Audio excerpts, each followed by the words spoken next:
Olá, querido irmão e querida irmã, sejam bem-vindos ao nosso canal Classe Bíblica, onde temos o compromisso de estudarmos a palavra do Senhor com você.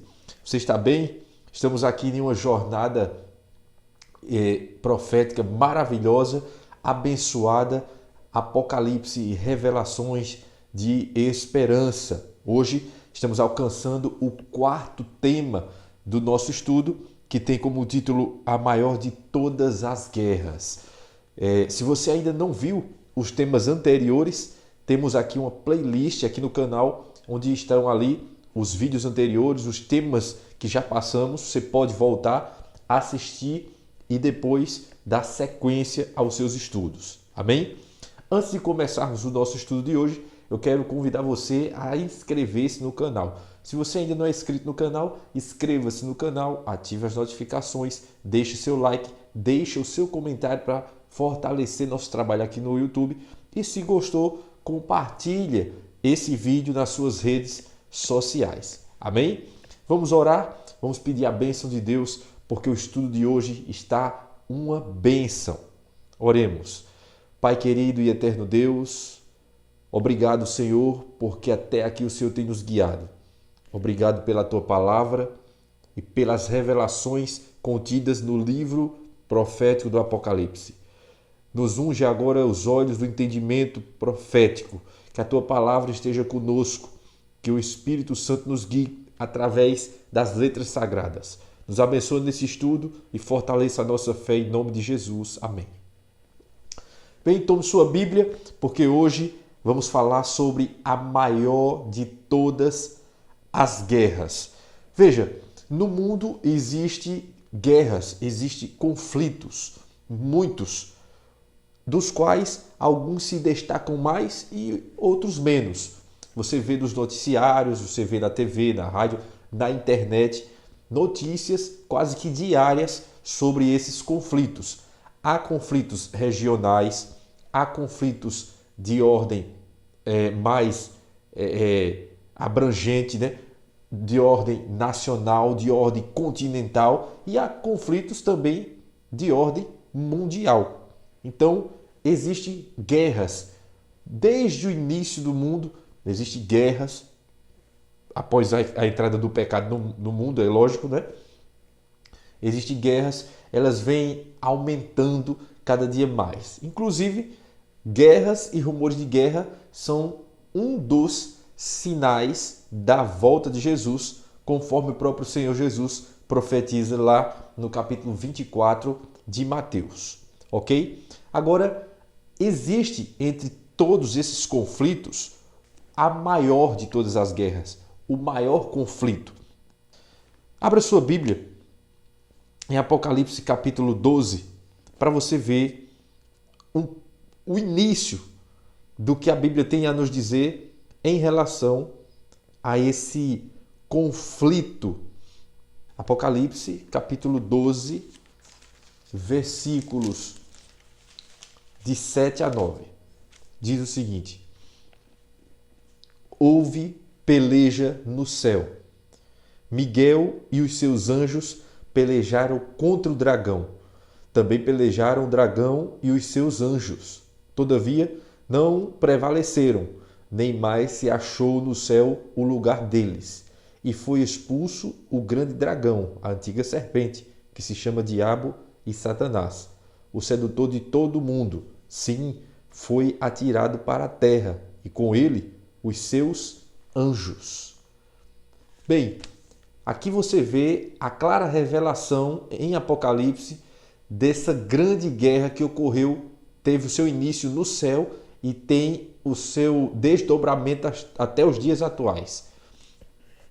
Aqui você vê que Satanás, mencionado aqui como dragão, a antiga serpente, e o diabo, ele juntou-se ali a alguns anjos que aderiu, alguns com modo de falar, porque a Bíblia revela que foi a terça parte dos anjos.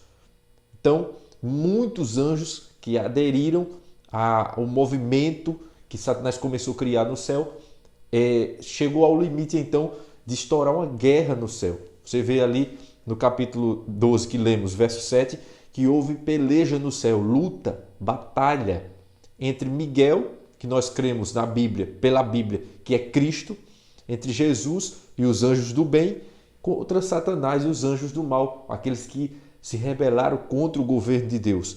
Então você vê claramente aí em Apocalipse 12, versos 7 a 9, que houve ali no céu um fato extraordinário e que ocorreu exatamente no céu. Começou tudo ali, uma guerra. Agora veja, quem originou o mal? O mal foi Deus que originou? Sim, porque alguém pode argumentar, Deus criou Lúcifer, que veio se tornar Satanás, então Deus criou o mal. Será essa uma afirmação correta? Quem foi que criou o mal? Foi Deus? Se não foi Deus, quem foi? Abra sua Bíblia aí, Ezequiel capítulo 28, no verso 14 e 15. Ezequiel 28, 14 e 15. Está aqui, 14 e 15. Diz o seguinte: Tu eras querubins da guarda ungido, e te estabeleci. Permanecias no monte santo de Deus, no brilho das pedras andavas. Perfeito eras nos teus caminhos, desde o dia em que foste criado, até que se achou iniquidade em ti. Veja, aqui fala de um querubim da guarda que era perfeito desde o dia que foi criado. Então Deus não criou Satanás. Deus criou Lúcifer, anjo perfeito. Um anjo perfeito, um querubim perfeito. No entanto, o que é que diz a sequência do texto? Perfeito eras nos teus caminhos, verso 15, desde o dia em que fostes criado, até que se achou iniquidade em ti. Então, em um dado momento, começou a surgir no coração desse anjo querubim iniquidade. Começou a surgir ali o pecado. Isso é algo interessante. Vamos avançar um pouco mais para você ver o que mais a Bíblia nos revela sobre essa questão.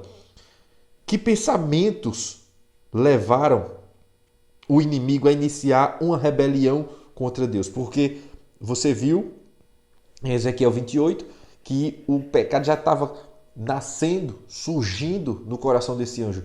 Quais sentimentos brotaram para que isso acontecesse? Para que ele começasse agora a instaurar no céu uma rebelião contra o governo de Deus, contra o Senhor Deus.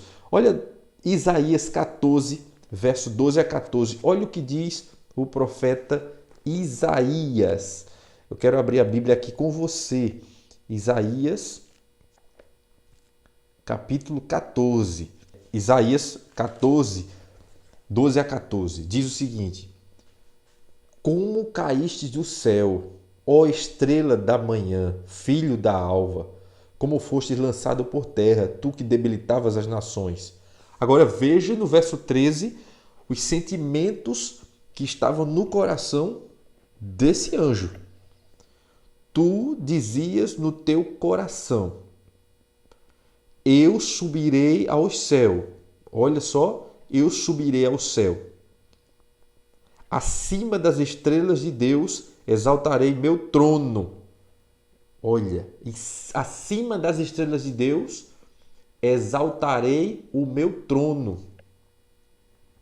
E no monte da congregação me assentarei nas extremidades do norte. Subirei acima das estrelas, ou melhor, subirei acima das mais altas nuvens, verso 14, e serei semelhante ao Altíssimo. Então, olha a ideia de Lúcifer. Colocar o seu trono acima das estrelas de Deus, de colocar-se semelhante a Deus. Olha o que ele começou a tentar, olha o que ele começou a buscar. Que situação terrível. Isso é o que acontece quando brota no coração desse anjo a iniquidade. Ele começa agora a ter pensamentos maus, propósitos distorcidos. Nada daquilo que Deus o criou originalmente estava ali acontecendo. Pelo contrário, estava acontecendo algo totalmente diferente. Alguém pode dizer agora então, mas não foi Deus que criou? Mas não foi Deus que criou ele? E ele aconteceu? E por que ele ficou assim? Como foi que Lúcifer ficou assim? Ora, isto é parcialmente um mistério. O surgimento do mal, o surgimento do pecado no coração de Lúcifer, em um ambiente perfeito, com um anjo perfeito, o céu, um ambiente perfeito, Lúcifer, um anjo perfeito, esse surgimento dessas coisas no coração dele é algo que nós vamos compreender muito mais claramente quando estivermos na eternidade junto a Cristo. Porque Jesus ele vai nos ajudar a compreender corretamente. Por ora, temos a revelação de que brotou no coração desse anjo esses tipos de sentimentos. Agora, vale a pena avançarmos um pouco mais para o seguinte fato. Como era o mundo antes da chegada do mal? Veja, saímos agora aqui do contexto do céu, dos acontecimentos que estavam rolando no céu, e vamos ver como era o mundo, como era a terra antes desse mal entrar na terra.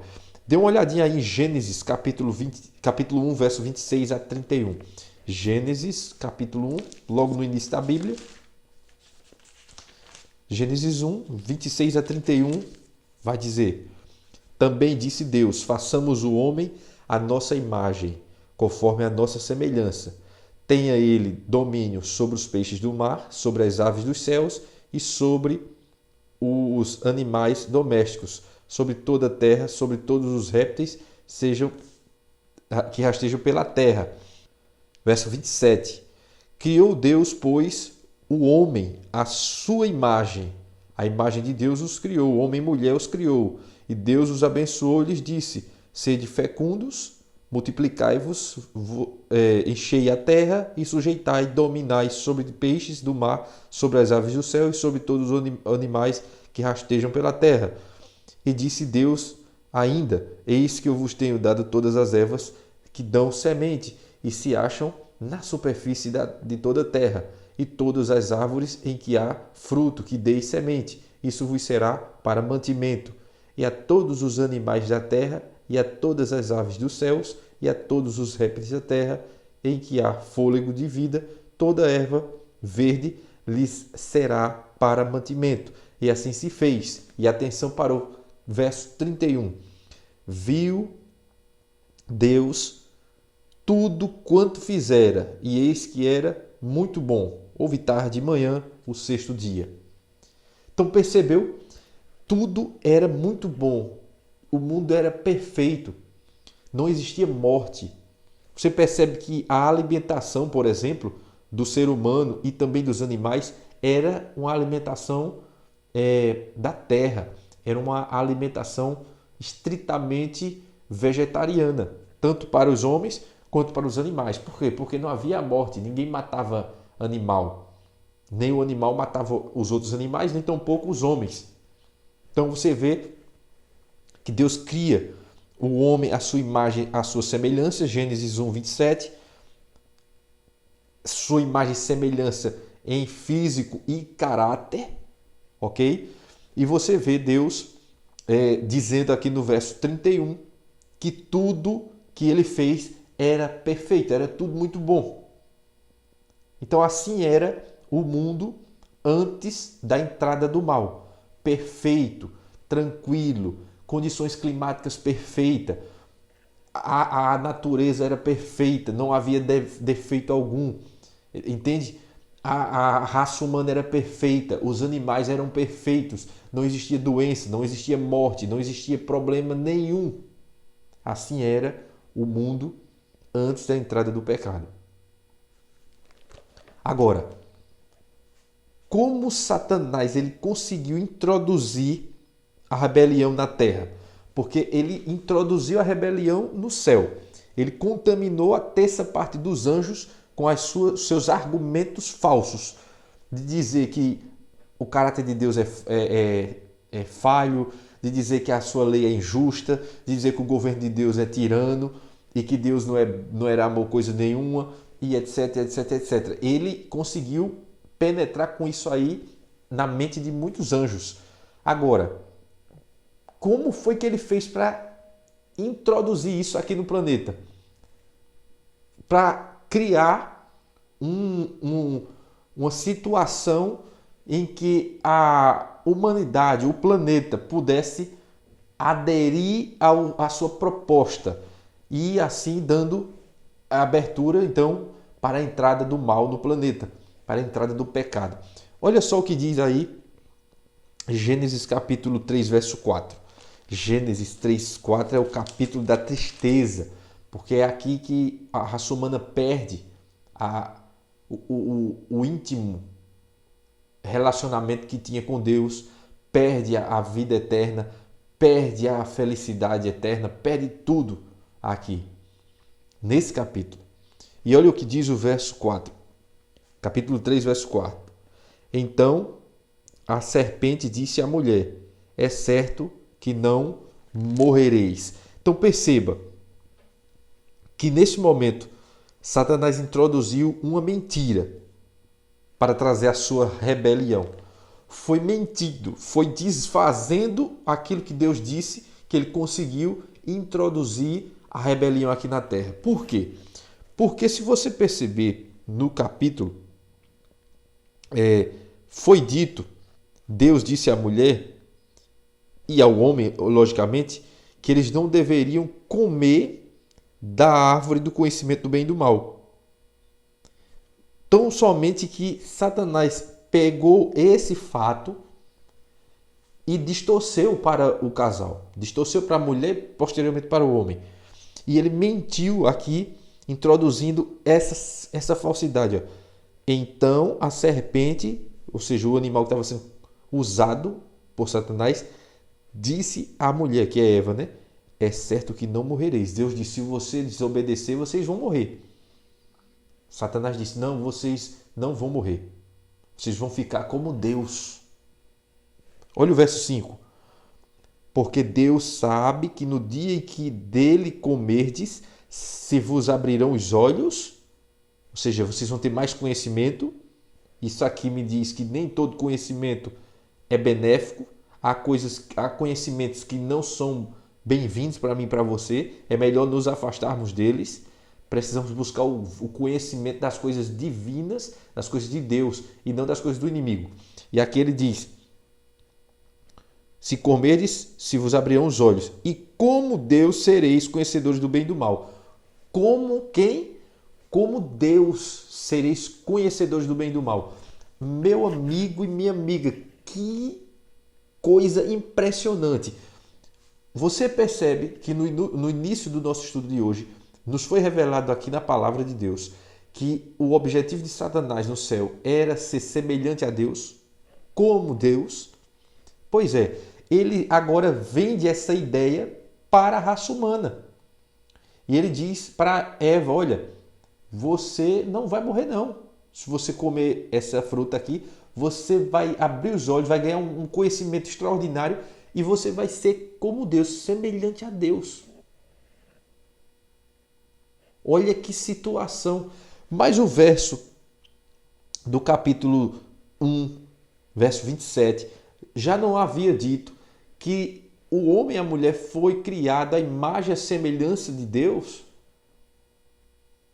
Então, por que a mulher caiu na conversa da serpente de que eles seriam conhecedores do bem e do mal como Deus? Eles seriam como Deus. Então, você vê aqui a maestria do engano, a capacidade que esse anjo tem de ludibriar as suas vítimas. Perceba, ele enganou anjos perfeitos no céu. Ele enganou os primeiros seres humanos perfeitos aqui na terra. Você agora entende com quem estamos lidando nesta grande guerra que está acontecendo, a guerra entre o bem e o mal. Você percebe que sem Cristo não tem como eu e você vencermos. Estamos lidando com criatura capaz de enganar seres perfeitos. Imagina eu e você que não somos perfeitos. Você entende? Então, dessa maneira, ele trouxe a rebelião para cá. Aquilo que ele planejou no céu e não deu para ele lá, e ele depois da guerra lá no céu, ele foi expulso e veio aqui para a terra, aqui ele começou a implementar então as suas estratagemas, a sua ideia, a sua forma de pensar, lá ele trouxe para cá. E aí você vê o mundo hoje do jeito que está. Tudo resultado disso aqui. Pois bem, o que diz mais a Bíblia sobre esse assunto, irmãos? Que nomes são dados ao inimigo de Deus? Por exemplo, Apocalipse trata de alguns nomes que são dados a Satanás. Aqui no capítulo 12, que já lemos versos 7 a 10, olha que interessante. Apocalipse 12, 7 a 10, dá alguns nomes ao inimigo. Olha só esses nomes aqui. Vale a pena você marcar aí na sua Bíblia esse capítulo e esse versículo, porque eles são reveladores e nos ajudam muito na compreensão de tudo isso que envolve, né, a grande batalha, aí, a grande guerra, a maior de todas as guerras. Capítulo 12, vamos ver então do verso 7 a 10. Olha como a Bíblia chama esse inimigo. Houve peleja no céu, Miguel e os seus anjos pelejaram contra o dragão. Então você vê que a Bíblia dá esse nome ao inimigo aqui nas profecias de Apocalipse, o dragão. Então quando apareceu o dragão, você já sabe quem é. Também pelejaram o dragão e os seus anjos. Então ele tinha anjos, né? Conforme já dissemos aqui. Todavia não prevaleceram, nem mais se achou no céu o seu lugar deles. E foi expulso o grande dragão, a antiga serpente, ou seja, aqui o escritor de Apocalipse está fazendo alusão ao mesmo ser que lá no Éden usou a serpente para enganar Adão e Eva. Então, Satanás é esse ser. E aqui diz mais, que se chama Diabo, Satanás, o sedutor de todo mundo. Sim, foi atirado para a terra e com ele os seus anjos. Olha que coisa impressionante. Verso 10. Então vi grande voz do céu proclamando, agora veio a salvação, poder o reino do nosso Deus e a autoridade do seu Cristo. Foi expulso o acusador de nossos irmãos, o mesmo que nos acusa de dia e de noite diante do nosso Deus. Vários nomes aqui nesses textos é dado ao inimigo. O primeiro, dragão, depois é chamado aqui de antiga serpente, é chamado também de diabo e é chamado de Satanás. Também ele é classificado aqui como sedutor do mundo. Ele tem esse poder de seduzir o mundo através de seus enganos, né? É dito também aqui no verso 7 que ele é o acusador dos nossos irmãos. Então você percebe que o pai da mentira, ele tem vários nomes dados pela palavra de Deus para ele. Então você tem Jesus de um lado, a verdade, a vida, entende? E do outro lado você tem o pai da mentira, o originador do mal, o causador do problema. Do lado de cá temos Jesus, perfeito, maravilhoso, príncipe da paz, pai da eternidade, conselheiro, criou o mundo perfeito, veio a essa terra, transformou-se em um de nós, morreu, derramou seu sangue por nós e voltará por nós. Amém? E outro lado, o demônio, o diabo, o adversário, mentiroso, acusador, e etc, etc, etc. Olha só. Qual é a principal obra desse inimigo? Qual é a principal obra de Satanás? Dá uma olhadinha, chamo sua atenção aí para João 10:10. Aqui vale a pena você conferir. Abra sua Bíblia aí, é Evangelho de João, capítulo 10, verso 10. Qual é a principal obra de Satanás? João 10, verso 10 diz: o ladrão vem somente para roubar,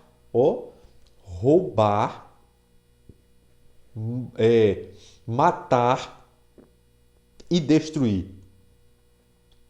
Eu vim para que tenham vida e tenham em abundância. Então, a principal obra do inimigo, a principal obra de Satanás é roubar, matar e destruir.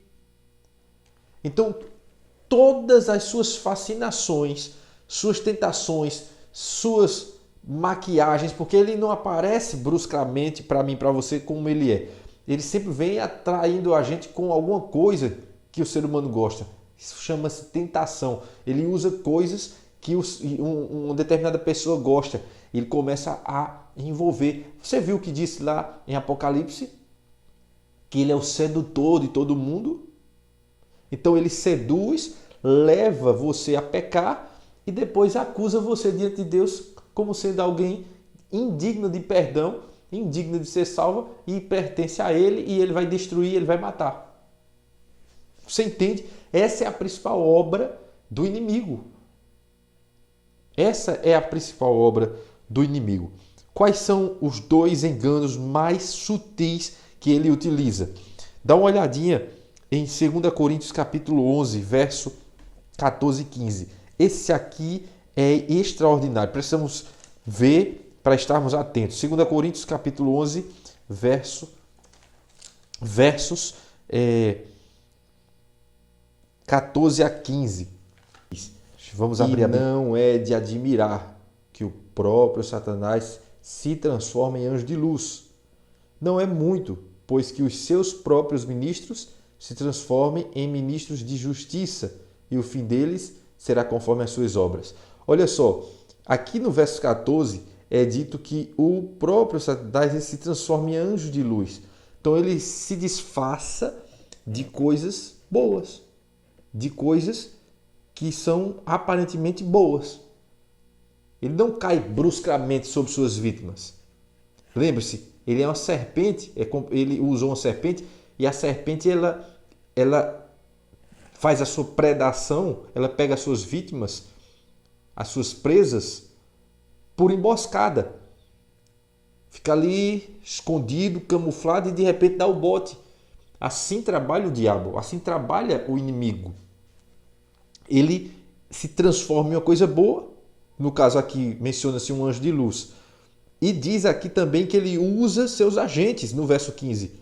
Não é muito, pois, que os seus próprios ministros se transformem em ministros de justiça.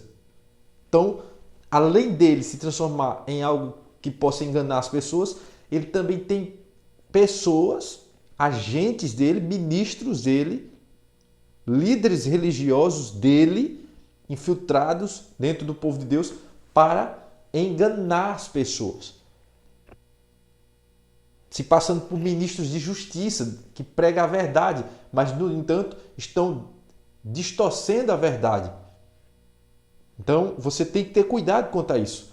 Que o engano de Satanás ele é terrível, a ponto de entrar na religião de Cristo e enganar as pessoas, distorcendo a palavra de Deus, distorcendo a verdade, usando a Bíblia para enganar, pegando partes da Bíblia e ensinando. A Bíblia ensina de um jeito, ensina de outros. Então, tenha cuidado quanto a isso, porque são enganos terríveis que ele utiliza. Agora, contra quem Satanás está furioso nesses últimos dias? Será que o inimigo está furioso contra toda a humanidade? Contra todas as igrejas? Contra todos os líderes religiosos?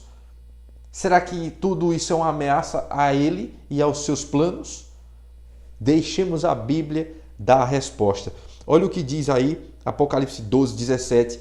Aqui em Apocalipse 12, 17 vai revelar claramente, e eu acho esse verso aqui fantástico, vai revelar claramente contra quem o inimigo está irado nesses últimos dias. Capítulo 12, verso 17, diz o seguinte: irou-se o dragão, você lembra quem é o dragão? Satanás. Muito bem. Irou-se o dragão contra a mulher e foi pelejar contra o restante da sua descendência, os que guardam os mandamentos de Deus e têm o testemunho de Jesus, e se pôs em pé sobre a areia do mar. Então você tem aqui a revelação do Apocalipse de quem são aqueles que Satanás está irado. Contra quem a ira dele é direcionada. Está dizendo aqui que é um grupo de pessoas que são remanescentes, porque são descendentes da mulher, a mulher em profecia, a igreja. E é dito aqui que eles são os que guardam os mandamentos de Deus. Você tem os 10 mandamentos, não é 8, ok? Não é 9, são 10, incluindo o sábado, que é o quarto. Então esse pessoal, ele guarda os mandamentos de Deus e tem o testemunho de Jesus. No caso, o testemunho de Jesus, de acordo com Apocalipse 19:10, é o espírito da profecia, ou seja, é o dom profético. Então esse grupo, ele representa uma ameaça a Satanás por eles se apegarem à verdade, incluindo a guarda dos mandamentos de Deus, incluindo o sábado, que é o quarto mandamento, e tendo o testemunho de Jesus, que é o espírito de profecia, Apocalipse 19:10, que vem a ser o dom profético em seu meio. Porque a Bíblia diz que o povo sem profecias, o povo se corrompe. Então não tem como Satanás corromper um povo se ele tem profecia. Porque a profecia revela a verdade, porque a profecia acende a espiritualidade das pessoas, a profecia leva você mais próximo de Deus para ter mais fé, mais confiança na palavra de Deus, entende? Então Satanás não quer isso. Então é uma ameaça, por isso que ele está irado contra esse grupo, e de forma muito especial, dita aqui na Bíblia, por duas características distintivas. Guarda os mandamentos de Deus, são 10, Êxodo capítulo 20, Deuteronômio capítulo 5, você vai lá e vai ver os 10. E eu repito, o sábado é um deles, guarda do sábado, que é o quarto mandamento. Porque eu estou repetindo isso? Porque é um dos mandamentos mais atacados hoje em dia, tá bom? Por isso que eu estou repetindo. E tem o testemunho de Jesus, que é o espírito de profecia. Olha só que coisa impressionante.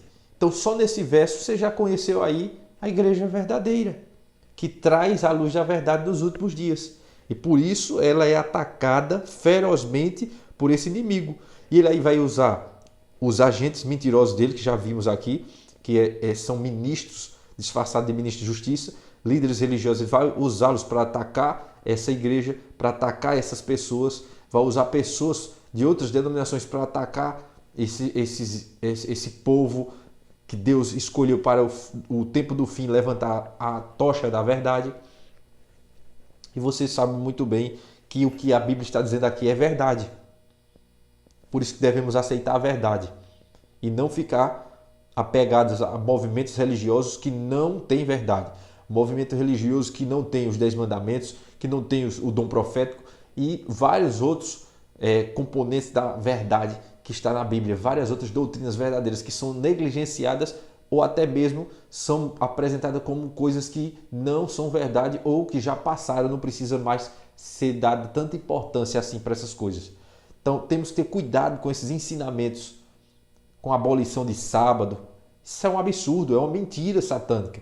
O sábado não foi abolido, a lei de Deus não foi abolida.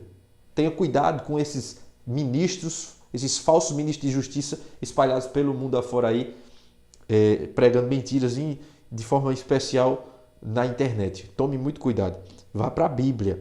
Vá para a Bíblia vai dizer para você o caminho certo, a igreja verdadeira, as doutrinas confiáveis que Deus estabeleceu, e aí você dá seus passos de fé e segue com segurança, com alegria. Amém?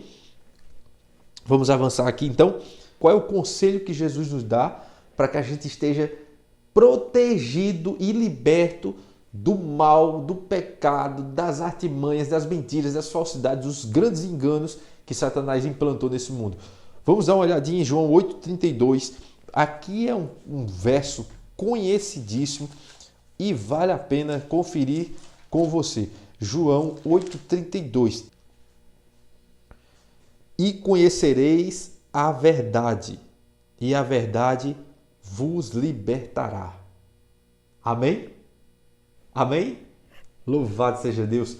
Conhecereis a verdade e a verdade vos libertará. A verdade, ela é composta de várias de várias, como eu posso dizer, de várias partes, né? De vários fragmentos ela é composta. E eu posso citar para você aqui pelo menos 5 que a Bíblia apresenta de forma muito clara. Primeira verdade, Deus o Pai. Deus o Pai. Lá na palavra de Deus, nos Salmos é dito, tu és verdadeiramente Deus. Então Deus o Pai é uma verdade. Uma outra verdade, Jesus Cristo, o Filho. Jesus Cristo disse, eu sou o caminho e a verdade e a vida. Terceira verdade, o Espírito Santo. É dito na Bíblia que o Espírito Santo é a verdade. Quarta verdade que a Bíblia apresenta, os 10 mandamentos. Os 10 mandamentos também é uma verdade. Diz o Salmo, todos os teus mandamentos são verdades. Então os 10 mandamentos também é verdade. Então você tem 4 já aqui, quatro colunas da verdade. Você tem Deus o Pai, Deus o Filho, Deus o Espírito Santo, os 10 mandamentos. E eu quero terminar essa sequência de 5 colunas da verdade com uma de forma muito especial. Está comigo aqui agora, está com você aí. Claro, os outros que eu mencionei também, mas essa está de forma física na nossa mão. A Bíblia. Santifica-os na verdade. A tua palavra é a verdade. João 17, 17. Então, conhecereis a verdade e a verdade vos libertará. Conheça Deus o Pai. Conheça Jesus Cristo. Conheça o Espírito Santo. Conheça os 10 mandamentos. Conheça a palavra de Deus. E você vai ser liberto do engano de Satanás, das mentiras, das falsidades, das armadilhas. Amém? Por isso que eu amo estudar a Bíblia. É maravilhoso, queridos irmãos. Eu quero encerrar com essa seguinte questão, essa última questão de hoje, que vale a pena conferirmos na Bíblia. Por intermédio de quem podemos vencer o inimigo? Será que podemos vencer esse inimigo sozinho? Sozinhos? De qualquer jeito? Com a ajuda de algum amigo? Com a ajuda de um líder religioso? Como podemos vencer esse inimigo? Estamos na maior de todas as guerras. Lembre-se, ele enganou a terça parte de anjos perfeitos que havia no céu. Ele enganou os primeiros seres humanos aqui na Terra, Adão e Eva, que eram seres humanos perfeitos. E ele enganou. Será que eu e você, na condição que estamos atual, podemos vencer esse inimigo sozinhos, por nossa própria força? Ou é necessário um alguém especial lutar por nós e nos dar a vitória? Abra sua Bíblia em Apocalipse, capítulo 12, verso 11. Quero encerrar o estudo de hoje com esse capítulo, com esse versículo extraordinário. Eles, pois, o venceram, ou seja, o povo de Deus venceu a Satanás por causa do sangue do Cordeiro e por causa da palavra do testemunho que deram, e mesmo em face da morte não amaram a própria vida. Glórias a Deus, louvado seja o Senhor. Amém, irmãos? Eles, pois, os venceram pelo sangue do Cordeiro. Que maravilha, irmãos!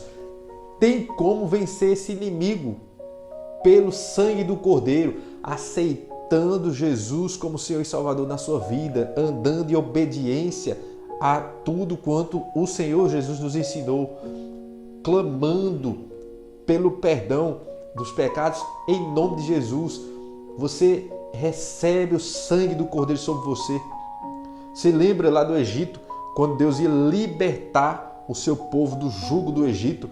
Na noite anterior à libertação foi feito um ritual de libertação onde Deus mandou todos os israelitas colocarem nos umbrais das suas portas o sangue do Cordeiro como sinal ali. O anjo da morte não ia passar na casa deles.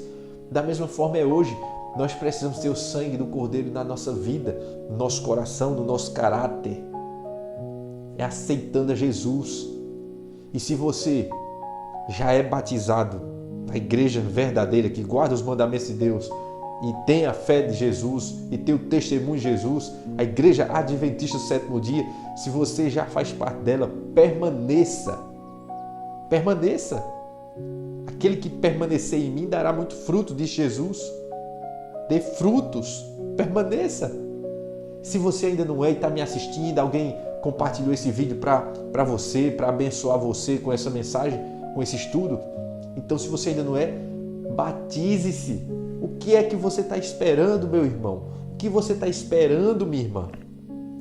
Ontem já foi, amanhã não nos pertence, não sabemos, não conhecemos o amanhã. Temos hoje, tome sua decisão hoje.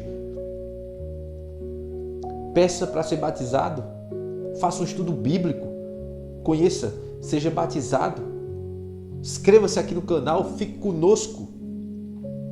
Vamos juntos. A Igreja Adventista do Sétimo Dia é aqueles que guardam os mandamentos de Deus e têm o testemunho de Jesus. Nós vamos estudar isso mais para frente nos próximos vídeos. Então, isso é uma notícia maravilhosa. Pelo sangue do Cordeiro, eles venceram Satanás. Eu e você, pelo sangue do Senhor Jesus, podemos vencer esse grande inimigo. Podemos vencer o pecado, podemos vencer os enganos, estarmos de olhos descamados, sem nada atrapalhando, desvendados, e a gente vai ver, a gente vai ter condição de discernir o certo e o errado, a verdade e o erro, através da Bíblia. Amém, queridos? Você deseja isso na sua vida? Eu sei que sim. Vamos orar? Vamos entregar esse desejo das mãos de Deus? Oremos. Pai querido e eterno Deus, obrigado por essa mensagem, obrigado por esse estudo, por essas revelações maravilhosas. Nos abençoa, nos fortaleça e nos guie nos seus caminhos. Em nome de Jesus. Amém e amém. Um forte abraço, amigo, um forte abraço, minha amiga. Deus abençoe você e sua casa e os vejo no próximo encontro aqui no canal Classe Bíblica, onde a Bíblia é levada a sério. Deus abençoe fortemente e até lá.